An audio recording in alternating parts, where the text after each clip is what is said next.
I don't know because it's your account, so it'll just do. Okay, so just keep talking. Continue. No, rolling down the hill was amazing. I didn't know what to expect as an adult, if my body could handle it, but it did. And then I just fits of giggles because you don't know where you're going. I thought I'd go down a straight line, didn't. It was completely diagonal.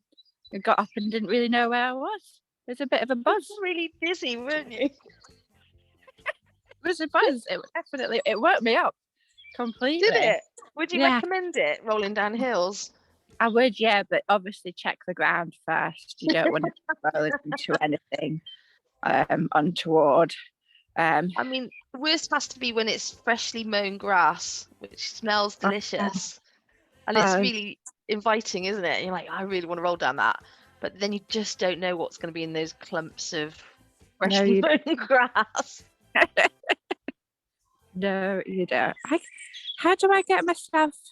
I can't see gallery view. Because I've got you in screen share. Shall I stop the screen share? Oh no, it's okay. It's fine. It's all good. I can hear some birds. Do you know what birds you're actually listening or hearing there? I'm thinking that's a blackbird. They're always noisy. But I've seen some coal tits. There's some jays in here. One day, I'd like to write a book about birds in a tree. Oh, I can see a robin. It's absolutely beautiful, isn't it? It's gorgeous. And I'm sat on Mr. Whittaker's grave, but I have asked him for permission. What did he say? Well, he didn't answer, so that's an okay.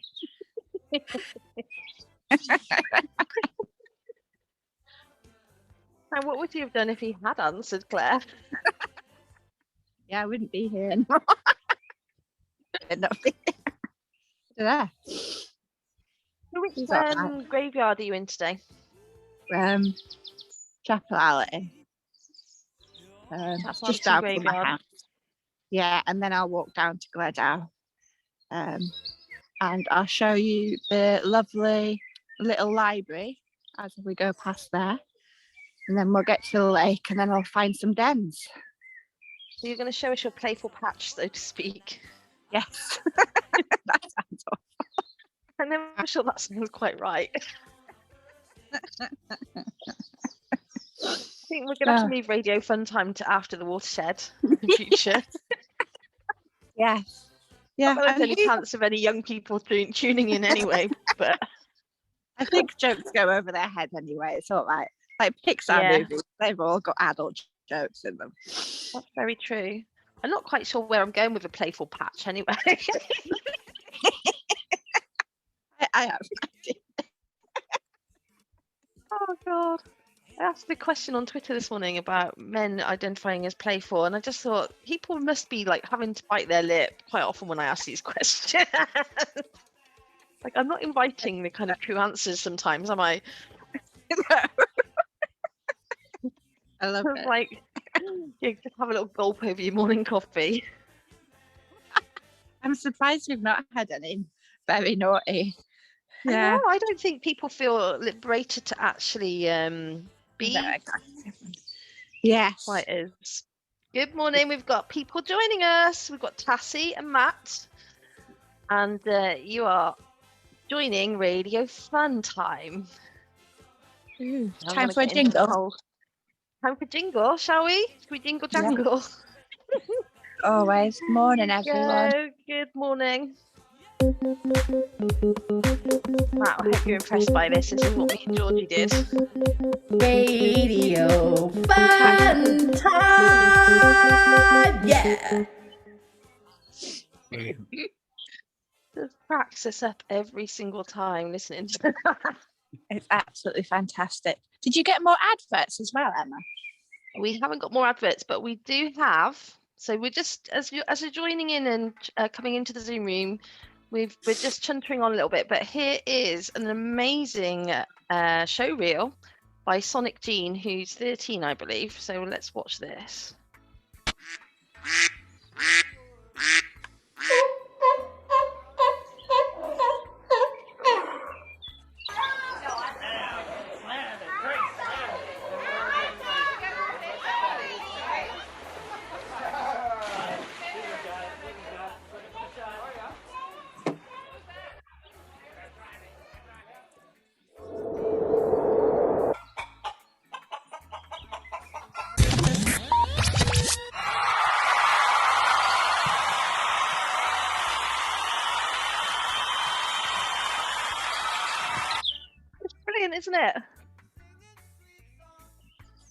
Morning.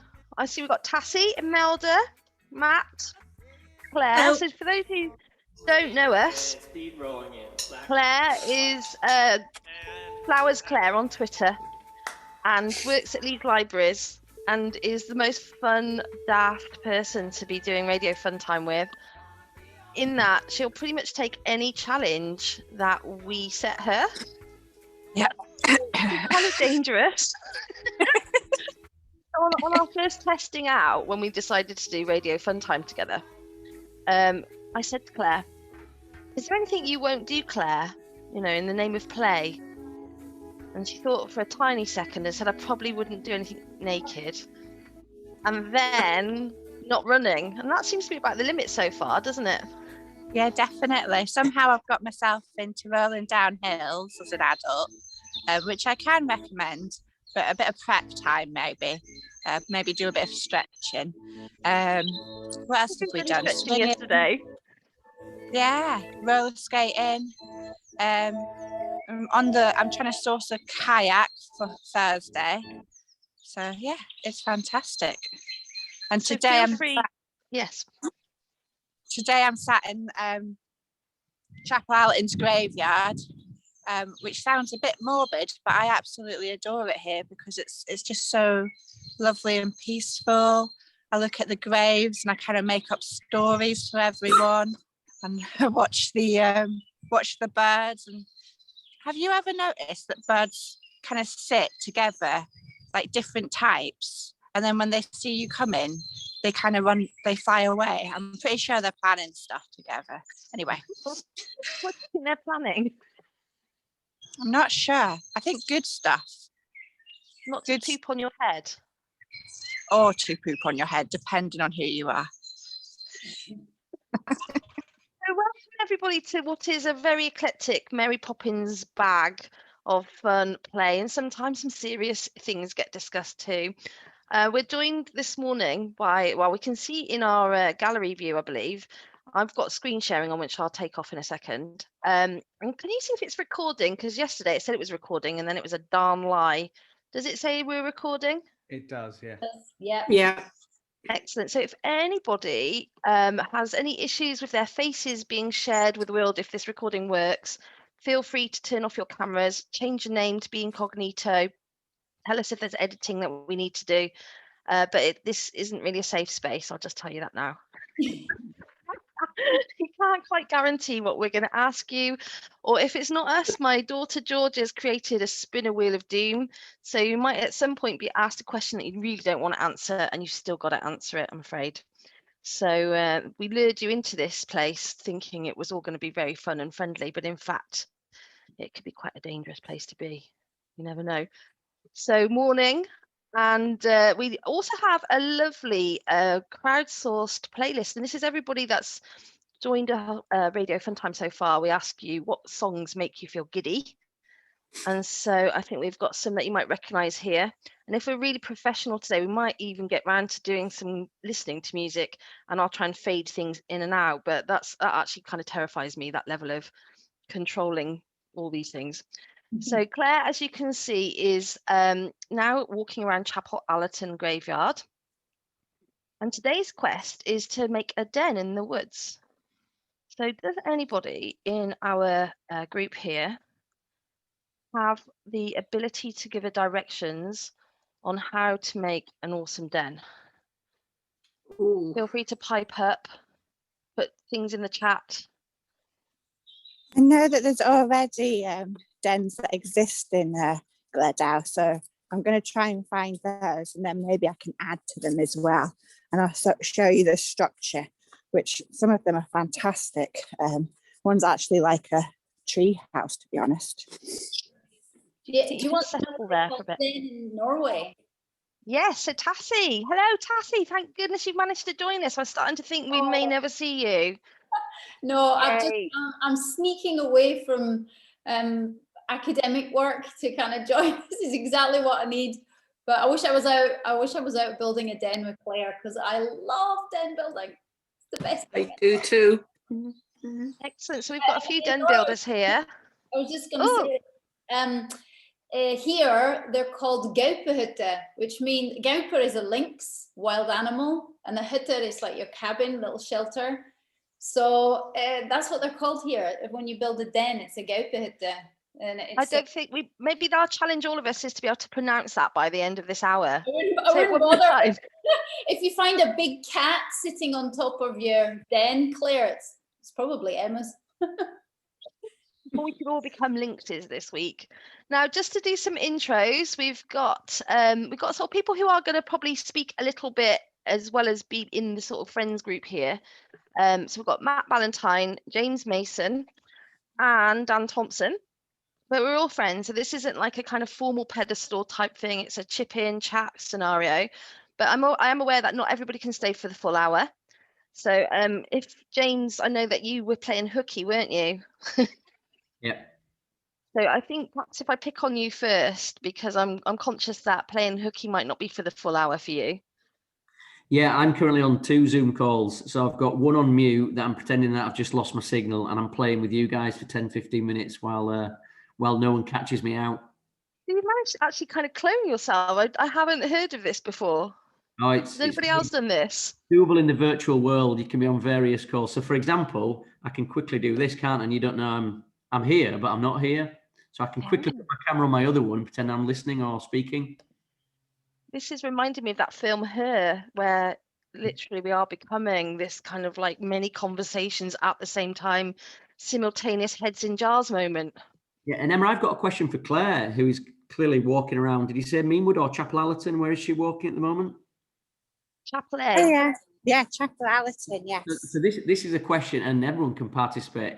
Can you find me a snicket or a ginnel? Oh, ginnel. Ooh, and actually, which is the correct terminology? What is the difference between a snicket and a ginnel or an alleyway? I'm voting for ginnel, but I don't know. Is it a regional thing? I'm from Sussex, and the correct term is twitten. Oh, there you go. The absolute correct term. Yeah, I think it is. No more snickets. I think it's a regional way. I would say snicket, but I'm from Bradford, whereas I think in Leeds you'd call it a ginnel. I might be wrong. So should we open that one up, Emma, to everyone? I think so. I think this is a Twitter conversation as well that will continue. You know, snicket. I'm from Gloucestershire, and we call them alleys. That's not much fun, is it? It's just an alley. We didn't have anything as glamorous as a snicket or a ginnel. Sound much more Viking, don't they? I didn't even know twitten was a regional word until about 25 years ago. I was giving a girlfriend directions, and she looked at me completely bewildered when I said, "You go through the twitten." You know what? That's not a word. That's something you've made up. No, it's a thing. Did you end up married, Dan? No. You took the wrong twitten. In the countryside in Ireland, we call them boreens. Oh, that's lovely. Yeah, it's kind of derives from the Irish for something small. So anything with IN at the end of it is usually small, like Colleen is a little girl and things like that. So a boreen is a little boher, small road. Boher is the Irish for road. You Irish, you have to come along and make everything else seem really prosaic, don't you? I was born in England, but I'm in Ireland. Yeah, I live in Ireland. Emma, I suppose the key is, and what Imelda's just said there, and Dan, is what are we describing here? So forget the names. What are we describing? So Dan, what is a twitten? A twitten is a back alley, a back passage, or a side passage between houses that leads you from one place to the next. That's interesting that you mentioned houses, because I would imagine a snicket, is definitely an alleyway, but not necessarily between two houses. It could be between hedges. It could be between a house and another wall or something like that. I think it's just that alleyways and that little cut through, that shortcut. That's interesting. Does anyone know where ginnel comes from? Because ginnel is a word. Hold on. No. Dan's off. On. Now we're going to get very specific here. So whilst Dan's gone to find something, James is being in split parts by the looks of things. But tiny bit of context. You're doing something with Welcome to Yorkshire, aren't you? And walk is a very big part of all of this. You can see Walkshire in your profile. Dan, you've come back, and have you found us the answer to James's question? I'm hoping I have. There's an extensive part in here about alleys and alleyways. If you don't know this book, get a copy. Oh, nice. Quite easy to find. Big, thick encyclopedia of everything about local distinctiveness in English, in England. Alleyways. There's Look what Claire's found. That is a snicket. That is the definition of a snicket. This is a ginnel that I have found. What's it called? Can I ask you, Dan, what's it called? England in particular. Can I take a picture? Yep. Yeah, I'm not trusting the Zoom's going to record, so what might stay in this room might stay in this room. Thank you, sorry. And it's But we got can share chat. It's got a whole 2 pages about alleyways and all the different dialect words for them. A jong. In Dorset, it's a jong. A jong. Jong. D-R-O-N-G. I'm not allowed in, guys, by order of the office and the committee. There we go. What's the Georgian Tennis Club? I don't know. I should find out. It sounds very proper. Is Georgian tennis like real tennis? Is like an antiquated version of the sport, which they play against a wall and only on the third Thursday of every other month? With your ankles covered, because obviously. Flesh. Oh, how loose otherwise. I think we need to get keys into that place, Claire. That's got to be another challenge this week. You've got to get into that place. All right, let's investigate who those people are. And then I'm expecting like an Alice in Wonderland type tennis game when I get in there. So now you've led us down this path, James. Where were you going with your line of questioning?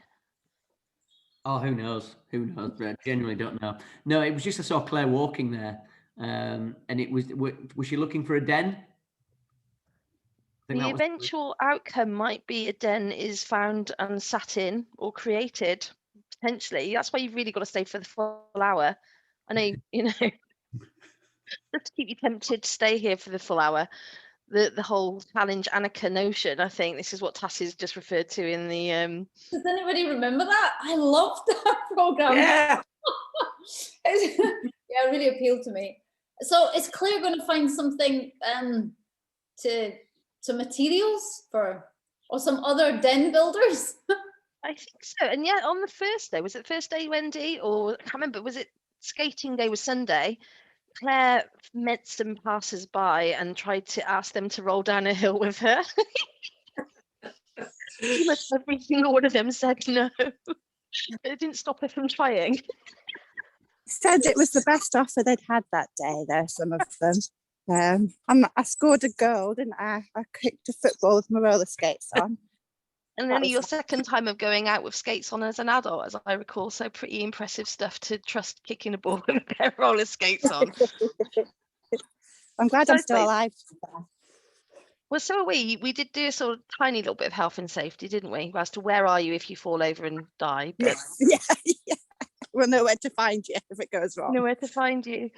So this is a very loosely themed kind of thing, Radio Funtime. But I suppose one of the things that I'm trying to make absolute matching pairs, and it's probably a bit forced really, is that James, you are currently on a mission, I think, after a year of being at the helm, is it a year or a bit longer, of Welcome to Yorkshire?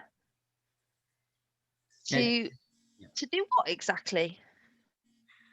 To bring more people to Yorkshire more often, to spend more money and help support our economic recovery post-COVID, really. Yeah, we're the tourism agency for Yorkshire, England's largest county. We're a country within a county, I suppose, with a coastline, national parks, vibrant towns and cities. One of the sort of towns that Claire's in at the moment is Chapel Allerton, which is a lovely little suburb of Leeds. And the purpose of our existence is to try and attract more people to the county more often. So Imelda speaks with a lovely Irish accent. So Yorkshire has the same population as Ireland, believe it or not, same population as Scotland. So we're a big entity. But over the last year, as with, I suppose, Dan and Wendy and everyone else on the call, I suppose from other parts of the country, we're all rediscovering what's on our doorstep, aren't we? So Claire's doing exactly what we've all done for the last year, walking around a neighbourhood that she probably knows very well, but perhaps didn't know it as intimately as we all probably thought. We've found canals, we've found rivers, we've found many a snicket and ginnel, we've seen storks nesting, we've seen frogs spawn, we've seen rabbits, we've seen daffodils, we've found coffee shops that we didn't know existed, farm shops. And I suppose what we're trying to do here in Yorkshire is try and get people in Yorkshire to holiday in Yorkshire and not feel like they've got to go abroad or go elsewhere. But actually, we also want people to do that as well.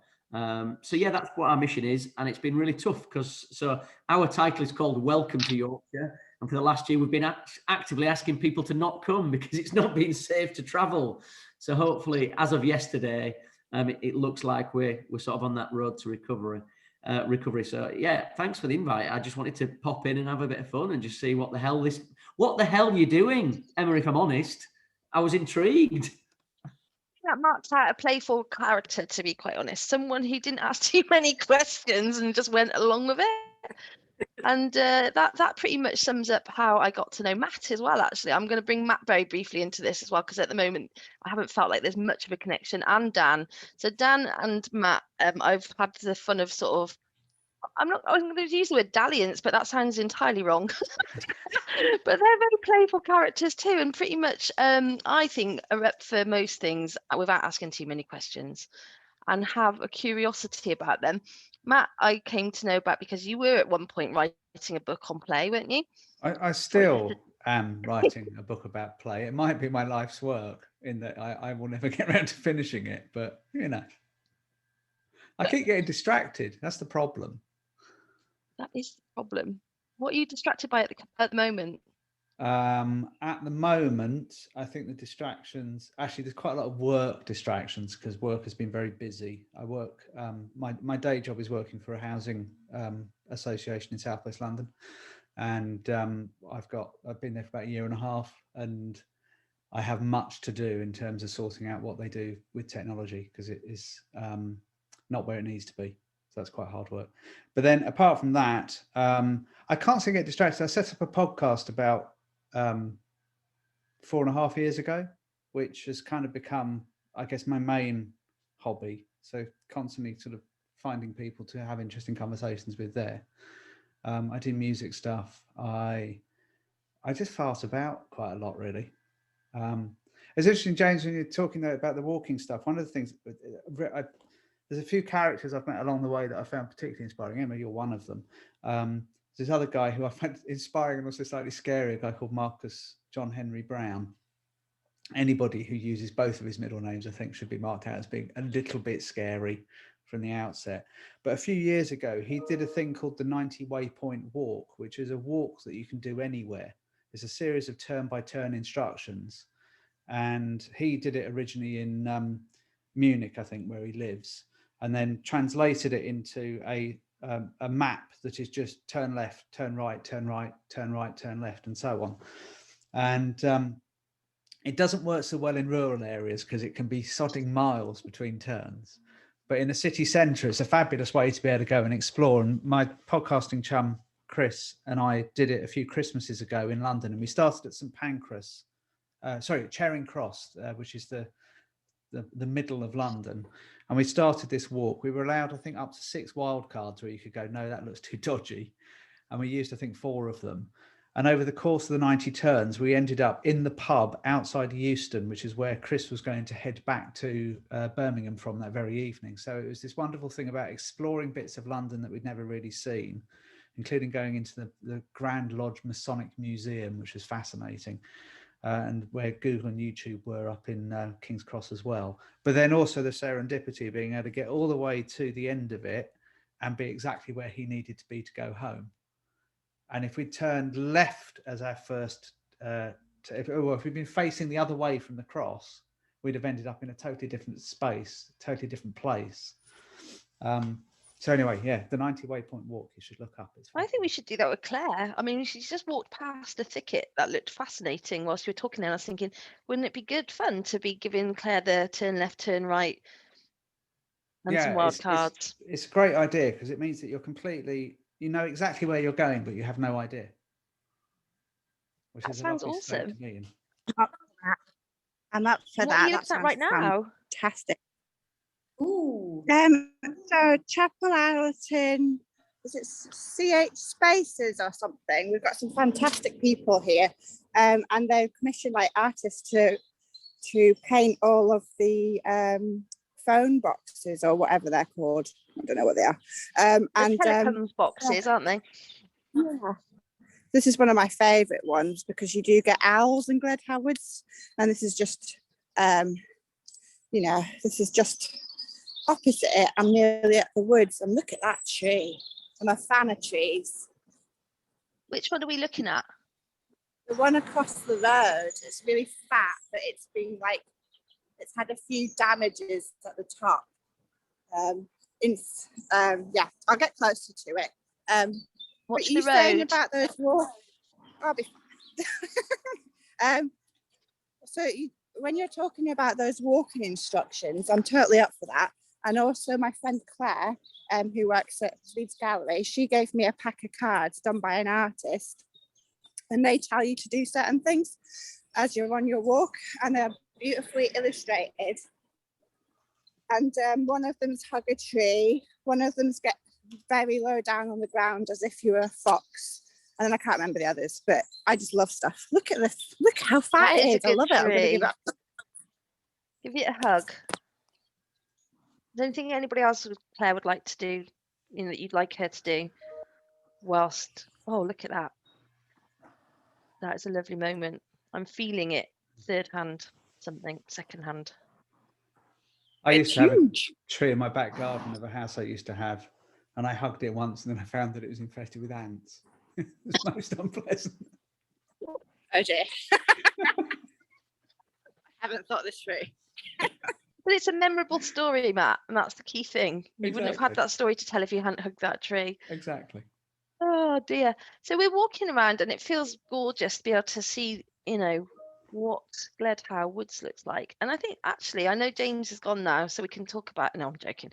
I think that thing of people being tourists in their own neighbourhood and rediscovering the delight on our doorstep is kind of what this is all about, really, which is why I think we're all probably here, and why, whilst I might have sort of lured Dan in to talk about pop-ups and high streets, I think absolutely.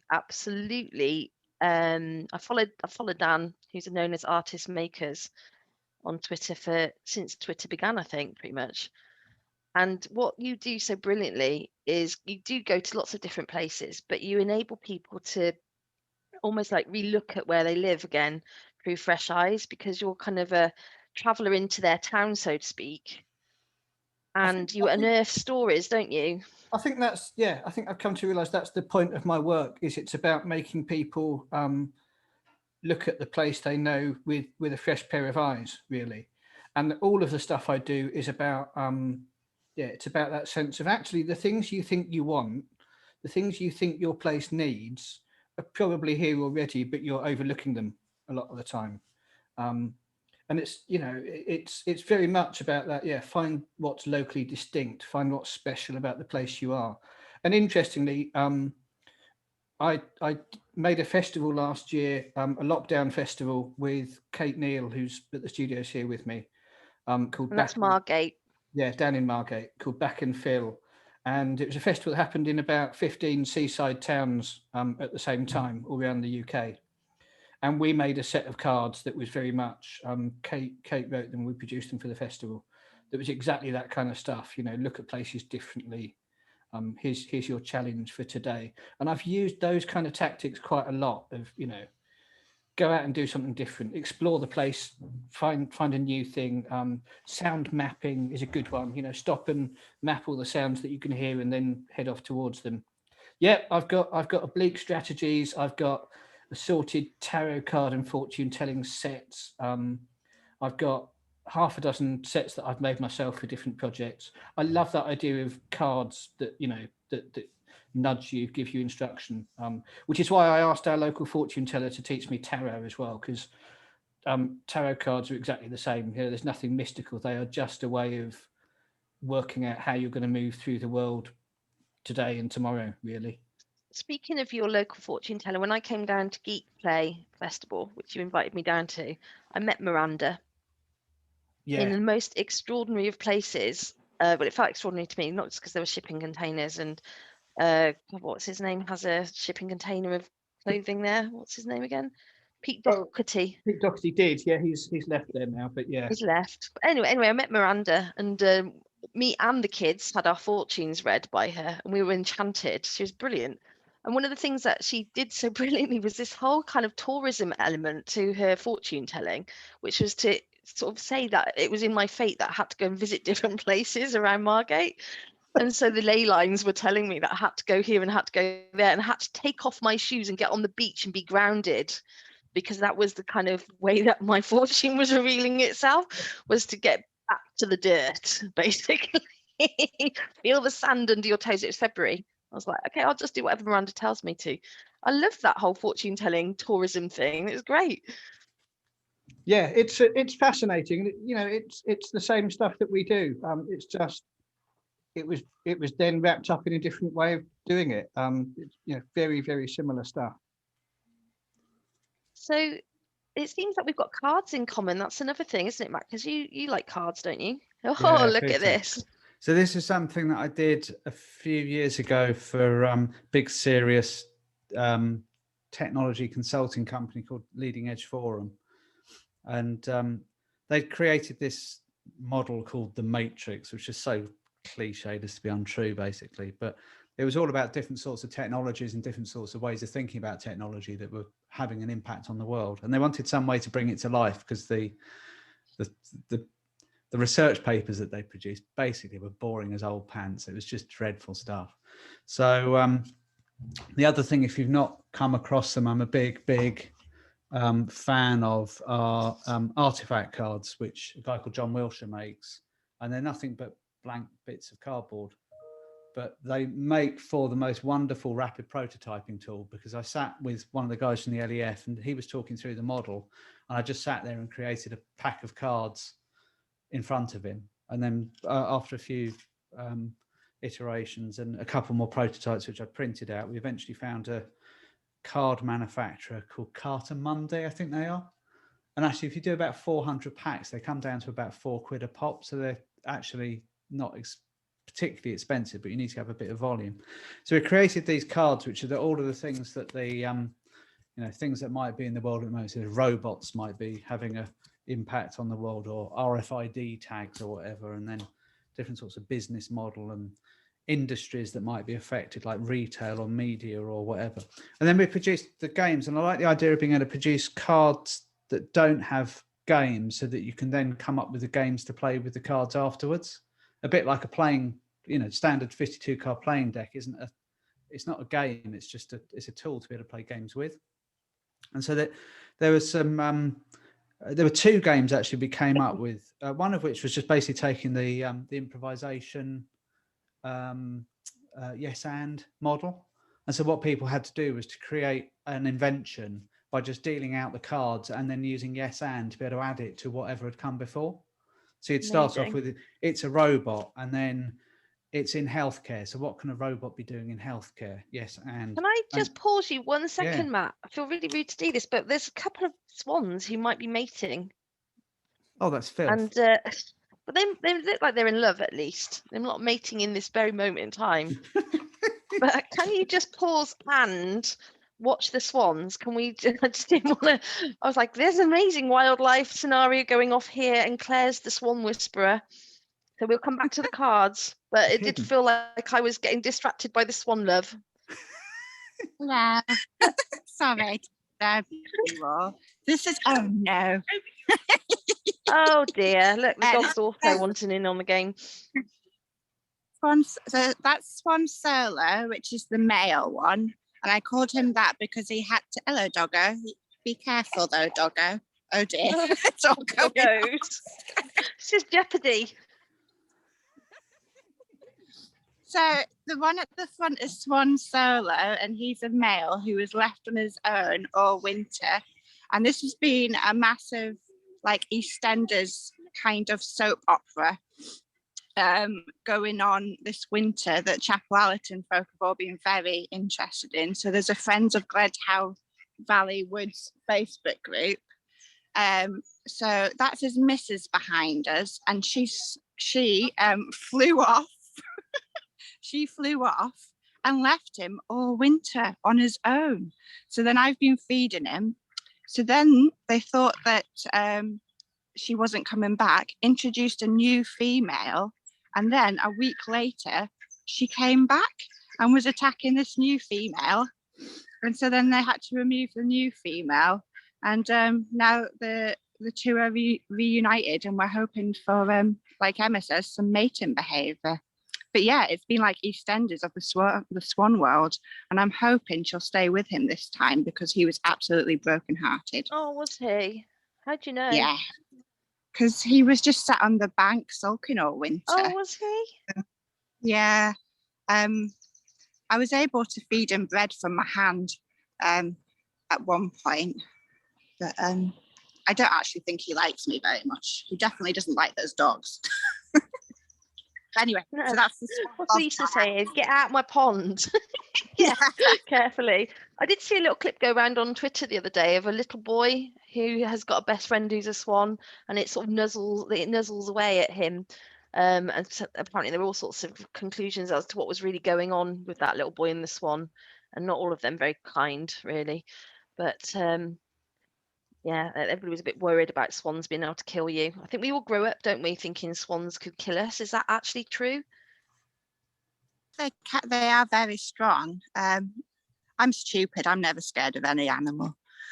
Or anything by the seams of it. There was that terrifying Roald Dahl story that was part of the. There was an anthology of his short stories that was sort of for kids called The Remarkable Story of Henry Sugar.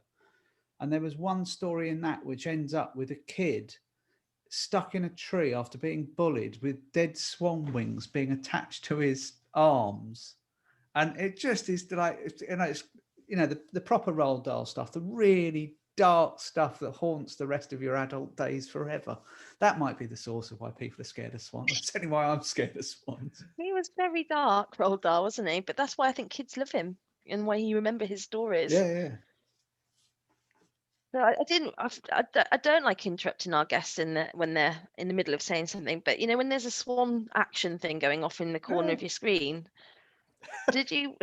It's hard to. That happen often. Sure. Then? You make it sound like it's irregular. I haven't had the swan action yet, but there have been times when Claire's approaching a stranger and you kind of think, oh, this could get interesting. And how do I neatly segue into Claire's kind of action that's happening? So Lisa and Tassie, you're more than welcome to chip in, by the way. This is a friends group here, so you're not just observers. You can actually feel free to use more than the chat. So you're both playful souls, aren't you? Yeah, sometimes I think sometimes you do go through times where you play differently. Yeah. And also what I've noticed is Norwegian, I'm in Norway, I'm a Scot, but James is gone. I was born in Yorkshire. So if James stuck around a wee while, my accent would probably disappear back to somewhere north of Harrogate. Oh, look, you're nearly there. We have to get you some fat rascals. What is that, Claire? What are you looking at? I can't quite see. Dinosaur log. Is No, it? like a iguana. Yeah, so this has just been here forever, and it's just developed this kind of reptile. Like, I think it looks like one of the beasts out of Studio Ghibli. So I'm a fan. Yes, I sit on it sometimes. It looks like it's doing yoga. Yeah. It's like this reptile doing a sort of yoga pose. That's cool. Yes. Is it sittable on a ball? I bet the kids love that one. It looks like it has been sat on. There's like a mark on it. where someone's, you can see where people have walked up to it, and there's a bit darker where it's been sat on a bit. I would definitely want to sit on that. A bit. Does it have that lovely smooth feeling? Where so many people. Yeah, I love that feeling. But it's sort of gone a bit muddy, and it's wonderful. Good play equipment. It's successful when it goes like that. It's got that patina, the hand. It's all the oils off human body. Now, obviously, in COVID times, we're not supposed to enjoy touching, but actually, my daughter's going to be really miffed if we don't do the spinner wheel of doom. She's the one who created most of those questions. Anybody up for answering one of my daughter's questions? It sounds terrifying, but sure. Do it. Let's just share the screen and bring it up. So I'm going to pick on Lisa, actually. So here we go.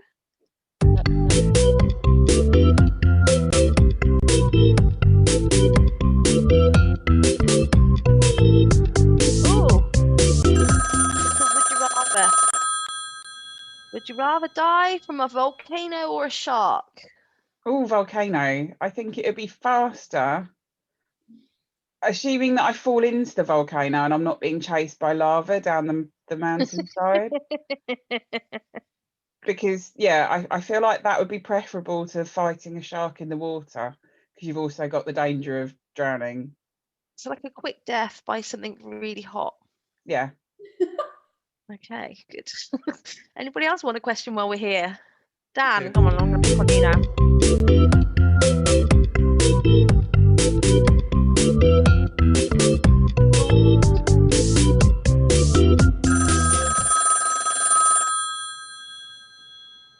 What was that then? Let's see. If you had to turn into an animal, what animal, there's lots of double T's and L's here, would you choose? That one was actually set by someone called Linda Petty. I think that was for Dan, that one. You're on mute. It's a difficult one. I'm not an animal expert. I quite like guinea pigs. I mean, they seem to have fun all the time. Maybe a guinea pig. Based on the fact they have lots of fun all the time. A short life, well lived. Yeah, absolutely. What more can you want? Does anybody else want to answer this question as well? Got any burning passion to tell us what animal you want to be? Or you would be?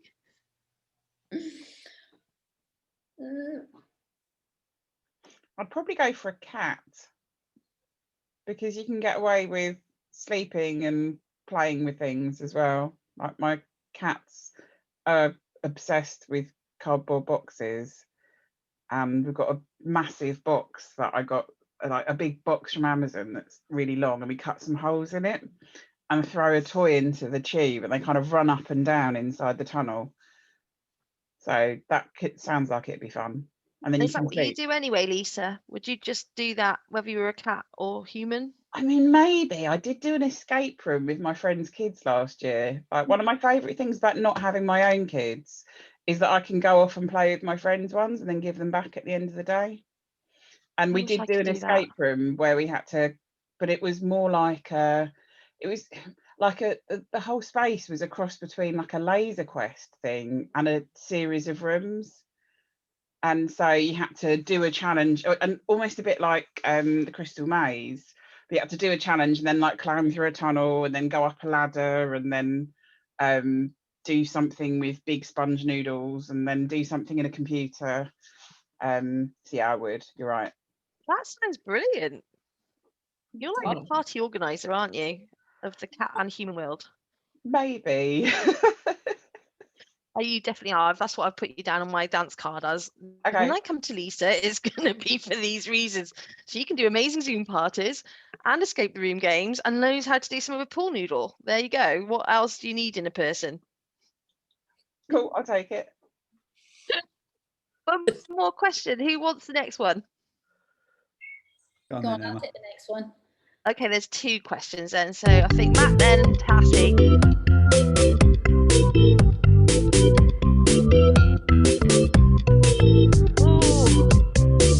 Nice simple one. Crisps, chocolate or biscuits, and why? Oh. So, my wife was born and brought up in Leicester. And if you come from Leicester, basically your life appears to have been dominated by the Walker's crisp factory. We can't have crisps in this house. Well, we do have crisps in this house. They won't last long, is the bottom line. So I enjoy a crisp, but I am a rank amateur of crispness in comparison to ends. I'd actually say a chocolate covered biscuit, which I know is hedging my bets a bit, but I think there's little better in life than something like a chocolate hobnob.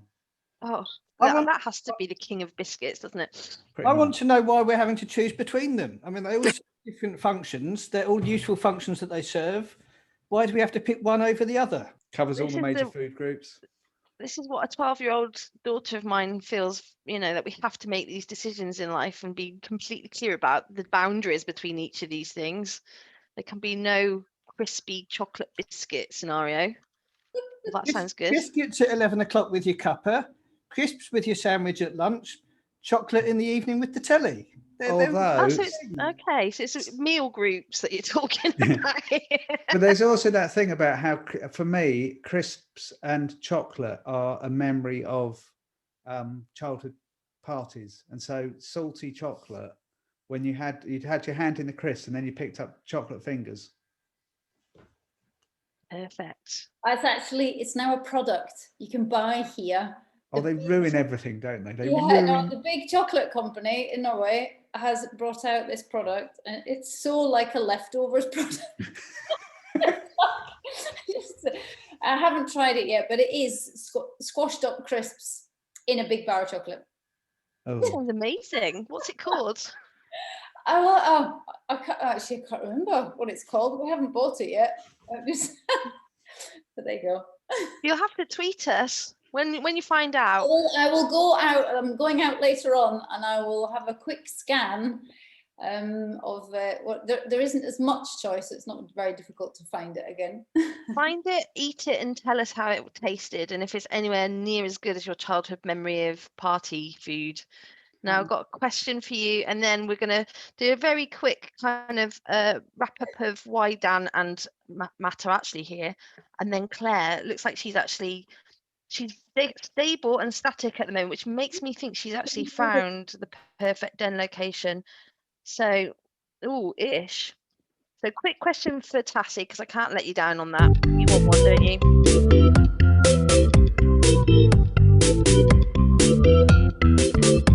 Oh no, this was what she really wanted you to get. Choose a question for Emma. It's like the Uno reverse card. Okay, I'll just go back because we need to be quick. I will go back to childhood favourite chocolate. Then that's quite easy. Oh, Karamak, it's really easy. Oh, that's the easy. Great choice. Yeah, although we could argue is that candy or chocolate, really, at some other point. Definitely not chocolate. Otherwise disguised as Norwegian brown cheese, because they both taste exactly the same. Brown cheese. Oh my God, that sounds good. Anyway, right. I want to hear about this den. Yes, let's see the den, Claire. Hello, I have made it to the den. Although it needs a bit of work. And yeah, you'll see. Right, I'll turn my camera around. So it looks gorgeous, doesn't it? Oh, wow. Sorry, I fell over. You okay? There. Yeah, I'm good. I've got weak ankles. So there's like a lot of work gone into it. But then you go in, and unfortunately, it looks like it's become a bit of a dumping ground now. It looks like people have enjoyed it there at some point. But you can see, you can climb up there. Oh. And you can sit up there. There's even a swing. It's amazing. I don't know what this does, but it must have a purpose. What is it? I don't know. It's just like wood. Like a scarer with some. Has it got nails or something sticking out of it? Yeah. Now, how would I get up there? You just say something about her weak ankles, Claire. Yeah. Look at that. I don't know if you don't want to, but Does everybody want Claire to try and climb this tree house? With a sense of guilt for asking, but yes, of course we do. And oh, look, that looks like it's supposed to be a step. A step. Oh my God, I'm actually Oh, feeling like no. palpitations on your behalf here. I think you're supposed to go up this step, then you go along here, you tightrope kind of thing along there, onto here, and then you're into the tree house. This is amazing. I don't think I can do that. It's like a sacred find somehow. I feel like you've happened upon something quite sacred in today's society. How many Yeah. dens like this exist out there still? Who knows? Who knows? I do love all this wood there that they've used to try and give themselves some privacy and things. That's possibly how it all started off, and then they went mad with this kind of building. It reminds me of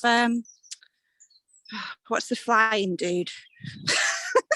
Peter Pan. Man, it's amazing. And the Did Lost everybody Boys. else I'm not going to build try and and create climb. dens when they were younger? Does this ring any bell? Does it bring back any memories for people in your local spaces? There's just around the corner from us, just by the Thames, there's some woods here, and there's nothing as elaborate as this, but there's a rope swing that's just on the edge of a really quite steep slope that goes up about 15 foot. So when the kids swing out on it, they can swing out and they're really high up, and then they come back in again. And my two just love it because it's that thing about a proper sense of danger in comparison to the playgrounds, which are all a bit sanitized and rubber floor and all of that stuff. And do you ever want to go yourself, Matt? Do you? Yeah. Yeah, you have a go. Once or twice, yeah. I'm concerned these days, especially after a year of lockdown, that the thing will give out underneath me, to be honest. A question I quite often have is like, so I know it's not parks people who put those rope swings up. I love the fact that people do put those rope swings out there.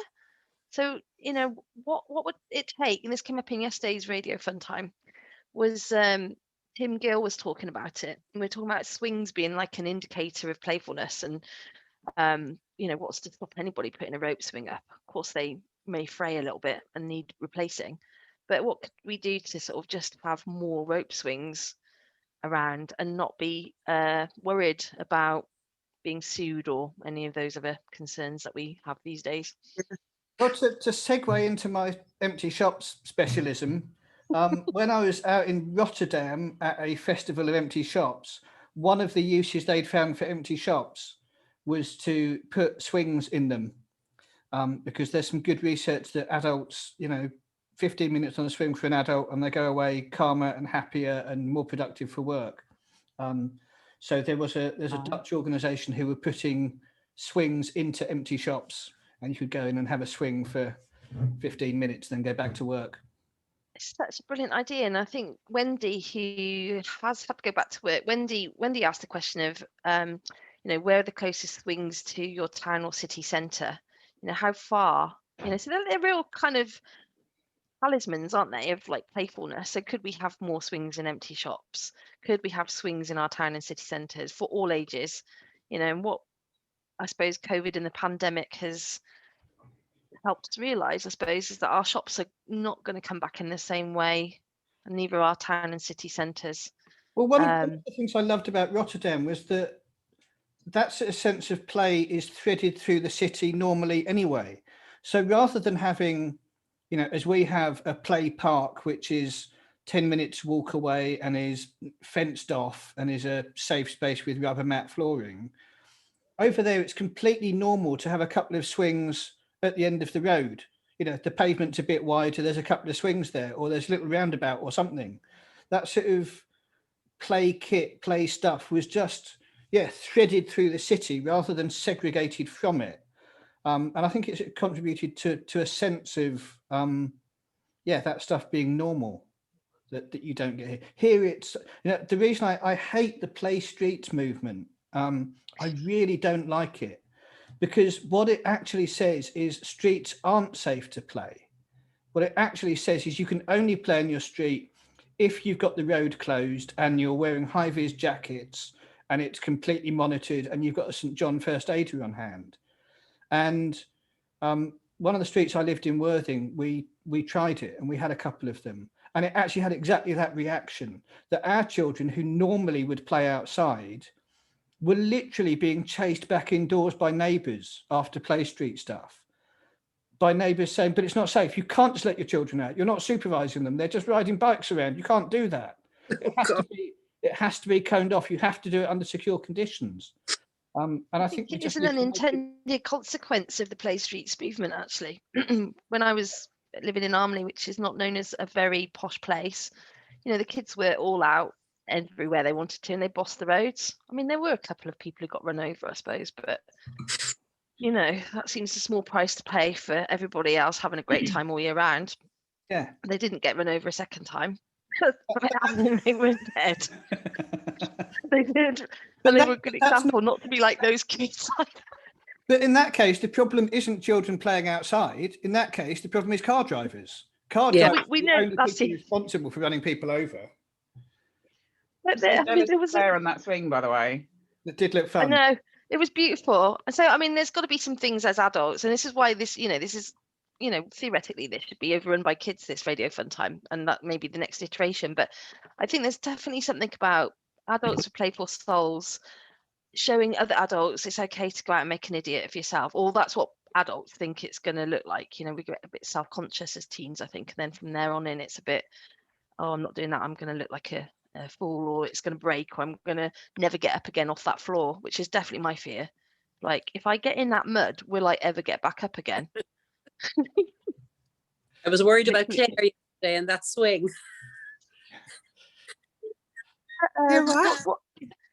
You were worried? I just think I would be like an upside down ladybird. I wouldn't be able to get out of the swing. It's taken me a year to get the courage to go on that swing. So and I've practiced on it before. So I'm good with it now. There's a couple more swing. It looked good. Oh, I love it. Honestly, I just go and sit and listen to the birds, and yeah, it's actually a good exercise as well. But I just, oh yes, I found it. This is my second den. Ooh, this is much more. It's amazing, really. Hope I'm not taking up too much time. It's just not so at all. much. This is amazing. I feel like I should do like tours. I think you should. You could do local den tours, or maybe the kids could do it. Quality den. Yeah. This is amazing. Can you even get into it though? I can't see the entrance. There it is. Ah. Oh my goodness. How long has that been there? I think it's been steadily being built over the last 2 or 3 years. Here I am. Oh, it's wonderful. I've not been in here before. Whew. That's lush. That's really magical. Yeah. Huge. This is reminding me, where I grew up in Epsom, our garden backed onto allotments behind us. And my dad luckily had the plot just on the other side of the fence. So he'd built like a ramshackle ladder to be able to hop over the fence rather than having to go all the way around the other side of the allotments to go through the gate. And my best friend lived on the other side, like his house backed onto the other end of the allotments. And I remember we always wanted to get our own allotment plot so that we could, ideally one that already had a shed on it, so we could make like a den or a clubhouse in it. We never went through with it, but that was one of our dreams, aged 8. Well, your own clubhouse. That is what you always want, really, isn't it? Maybe that's what we're creating as adults here as well. Have our own clubhouses, but not on LinkedIn, maybe somehow. So I feel like I lured Matt in on false pretenses that he'd get to talk about something he does with cups of coffee. So maybe that'd be a fair thing to end our session on. So why I actually did link you in was because you do playful things which are just beautiful on Twitter, aren't they? And you can invite people in to look at it's not exactly reading the tea leaves. What's coffee? I can't even pronounce it, which is why I'm not saying it. So I had this idea at the beginning of, I had this idea in my head before lockdown, and then lockdown was the kind of trigger for it, which was You go into posh coffee shops and the baristas pour these beautiful ferns or hearts or mating swans or whatever in the top of the cup. I mean, I've got a coffee machine and I like a nice coffee, and everything that comes out basically is just these random patterns. And I just thought, actually, because sometimes you look at them, and I just share the screen of all these cups of coffee that I've taken photos of. Wow. And Oh my you goodness. get, and this is just a butter sample, and some of them people will look at, and I'll look at them and I'll go, that's obviously and I don't think I can say obviously what, that's probably some sort of lizard head. Coffee bean. There's a lizard head there, look, and its tongue coming out the top. And then that one is there's a tree. It's a tree of life, that one, but from the and angle. that one's really dull. And then that one is, and you just see that it's wonderful, because I put these out on Twitter, and there's about 100 people who occasionally play along with it, not all at the same time. And I just find it fascinating to see how there's two things about it actually I've learned through it, because I didn't know why I was doing it. But the first thing that I found fascinating about it was sometimes there will be something that I will see so vividly, and everybody else is exactly the same. And then sometimes there will be something that I will see so vividly and nobody else sees it at all. And you get these sort of patterns of, sometimes there's one consistent theme throughout, and some of them people take all sorts of different interpretations of them. And then the other thing that I realized is every so often somebody will go, I just put coffee Rorschach, say what you see. And about once a week, maybe once a month, I do them less now, but there'll be some smart ass who goes, it's a cup of coffee. And what I found is basically that they've just failed the Turing test. Because if you put these into image, artificial intelligence is able to interpret images. What a computer comes up with all of these is, it's a cup of coffee. It's a cup of coffee. It's a cup of coffee. Maybe sometimes it's a cup. It's a cup of coffee. And so that idea of actually this being one of the ways in which we are still able to express our creativity and our freedom of thought over the machines, that all they do is look at bloody patterns. What does it say about me, Matt? Sorry to interrupt you, but that one to me looked exactly like a beer tankard that has a knuckle duster as the handle. The one before this, that one. Yeah. Knowing as you as I do, Leash, I think that means that you'll probably want a beer. We're booked in tonight. But anyway, so Keith, there's a rabbit there, look, and there's another rabbit in front of it. In fact, that's the end scene of Watership Down. Oh, yeah. I'm sure we could do a segue between Watership Down and Clare in a place right now. Could we not get some? Find any rabbit warrens on your walk there, Claire? Hello. No dead rabbits, thankfully. All good. Seen a squirrel or two. I'm going uphill now. Do you need a coffee now? Do you need a coffee now? Do you think? Yeah, I stopped off for a coffee beforehand because I like a coffee every single day. Instead of buying a house, I'm just buying coffee shares, really. Now, I'm aware that we've reached the witching hour of 11. That doesn't mean to say anybody has to go. And it may feel to Dan that I lured him in to talk about empty shops and play. But I kind of feel we touched a little bit on what we should do with our empty shops. We should fill them with swings. Does that seem like a fair way to summarize? Yes. In the future? Yeah, I mean, it's not just about swings. It's about the problem with empty shops isn't Amazon. It's not online retail. It's that we've made our town centres a monoculture where only one thing can happen. And town centres used to be places where there were little factories or workshops, you know, picture framers or a optician that was making glasses out the back. There's actual making going on.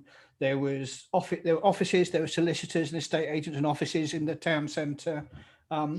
There were civic uses, there were libraries and museums, and we've made it a monoculture. And the point of all of this stuff is if we bring a bit of playfulness back into our town centres, into our high streets, then you start to unlock all the other stuff. Once you start to mess around in town centres, all the other stuff follows on. So yeah, it's, you know, yes, swings, but they're there with a point, you know. They're a point both that they sort of help, I suppose, develop more different reasons for people to come in, and like you said, have a swing and feel calmer and better. So for those who want to sort of say there's a well-being element to it as well.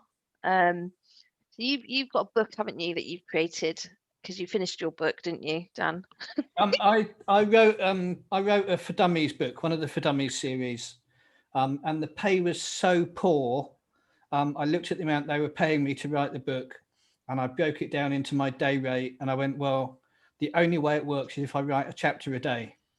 So I sat down and wrote a chapter every day for 16 days and completed the book in just under 3 weeks it took to write the book. Wow. And it's called Pop-Up Shops for Dummies. Pop-Up Business for Dummies. That's it. Pop-Up for Dummies series. And they wanted business in there because it was commissioned by the business division of Pop-Up. But actually it covers loads of kind of community stuff and art stuff as well. But they insisted on business being in the title. Now Matt's got to go. Thank you so much for joining us, Matt. And Dan, listen to Matt's latest WB40 podcast, because Claire from Kingston College arts side of things has done a big takeover of I want to say HMV, no, PC World, 10,000 square foot PC World in Kingston with the students there. So I think you might find that interesting to have a listen to. So thank you very much for joining us today. As ever, put stuff in the chat and we'll share the chat, and hopefully this will have recorded and we can pop it up on YouTube and people can enjoy it at their leisure. Have we got any final comments from Claire? She walks about Chapel Allerton. Thank you, Claire, for showing us your patch today, your playful patch. No worries. I think I have to say I've discovered a lot of new places in lockdown, and not just in Chapel Allerton, but lots of different green, I suppose, ginnels across the city that I can explore. And yeah, just to have fun with it. Very grateful for where I live. But it would be good to see more play in other neighbourhoods. So do you think this format, because I love it, it's a bit distracting when people are telling you something really interesting and then I'm watching you as well at the same time thinking, oh, stop. How can we do both of those things without being rude and stopping someone in the middle of their chat and going, hang on, Claire's just seen a swan and it's going to attack her or something? I like it as a format. I think it. You like it? Yeah, because it moves the conversation on. It doesn't let anyone, get preachy and ranty. Yeah, keep doing it. It's good. It's playful. That's what we need. It's great fun, I have to say. Imelda, you've been with us a couple of days this week, haven't you? It sounds like we've done this all the time. We're on day 4 of a new experiment, really. It reminds me of Art Foundation, actually, this. It's like, we don't quite know what we're doing. And long may that continue, because that's actually what's so joyful about this. Like, we haven't got it all slick and polished yet. Who comes along is what it is, really. Yeah. I never did Art Foundation, so I kind of feel like my entire career as an artist is Art Foundation. I would say that, although you do a thing which, not to be unfair to an Art Foundation student, you have a lovely way of still having an outcome and a nice presentable thing at the end of it. Whereas I think there's a lot of process in an Art Foundation course, which is have a go at everything, which you definitely do. Yeah, make art, but just enjoy yourself. And I think that's what the most wonderful thing about an Art Foundation year used to be about, was you don't have to know yet. Just try everything, have a go.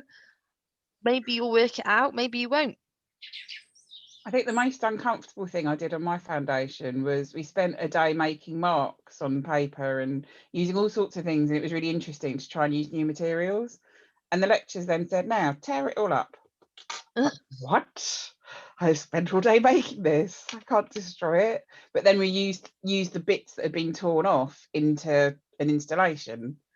But it's just changing completely the way you think about it, which was really the preciousness that you've already sort of potentially become, because generally speaking, you'll be considered amongst your peers as a not bad artist if you're going to go to Art Foundation course aged 18 or 19 or whatever. So you've got into your head, you've got a thing and you're quite good at it. And then Art Foundation comes along and goes, you've got into some really bad habits. I think that's I think I'm going to use that though as my strap line. Not bad artist. I'll go for that. I'm going to have to go and head off because I do have to go and mess around in my studio. Thank you, Lovely Dan. to see you. Thank you for inviting me. Nice to meet you. And you, thanks for joining us. Imelda, lovely to see you again. Yeah, see you again soon. I'll see you tomorrow. I don't know about Thursday. I have something on at 10 on Thursday, but if I can't, Or maybe you can join us at the lunchtime thing with a Playful City, the Dublin. What time is that? Yeah. I think it's about 1 o'clock, 12 o'clock, something like that, lunchtime. It's on the loveToPlay.fun website. It's a Playful City. Yeah, I've seen there. Yeah. Okay, so the link is on their website? No, it's on ours, but what I'll do, because you're in our registration emails, I'll send you the link to it. Do that. That's great. Thanks. Lovely. See you later. Bye. Bye. Thanks for joining us, Lisa. And I see Fran's been listening while she's been doing her work. Hi, Fran. Or maybe she isn't. She's not even there. She's put a card in there and it's Fran. I'm cooking up my lunch now, Emma. Found Claire, you've got breakfast. Yeah, ready for my brekkie. This is the mud kitchen in Chapel. Oh, looks like some good char grilled sausages there. Yeah, my finest work there. Look, it's even got little dials on it. It's so adorable. And then there's like little campfire, some lovely signs, and people are just adding back. That it's just for children. I think everybody should have a mud kitchen. Me too. It's wonderful. I never actually see people here, but it looks like it's been used. And then I think it's Chapel Out in Spaces who do all this. So it's really lovely. I think one of them is among our crew, Sarah. Okay. Ooh, yeah. Everybody needs a shopping trolley. That's the other thing I'd say, is they've only cost £1. Honestly, every time I go to Sainsbury's from the Play Lab, I'm like, oh yeah, I'll just take my shopping back up to the Play Lab, shall I? And they'll obviously they're not going to keep track of that particular shopping trolley. I've got about 5 in the Play Lab. I don't trust that swing. Well, no, that doesn't look safe. You're not in London. The trolleys around here stop working when you leave the car park. Yes, I've seen that. Kind of magnet thing, and you get so far, and then there's some kind of brake goes on them, and you can't move them anymore. No, yeah. I've seen that in Sainsbury's at Morale, and people just stop and they're like trying to push it. It's quite funny. Oh wow! See, they're on to us. They're on to you, Emma. My fault. I'm sorry, everybody. How many trolleys have you got? Oh, I've taken most of them back, but at one point they were about 5. Useful. They're very useful shopping trolleys, and I'm like, they're such a bargain, really, aren't they? I'm sure £1 seems like a fair exchange. Yeah. All right then. So, what have you got on, Lisa, for the rest of your day? It's a bit of I've got a weird one. It's already started. I can't speak.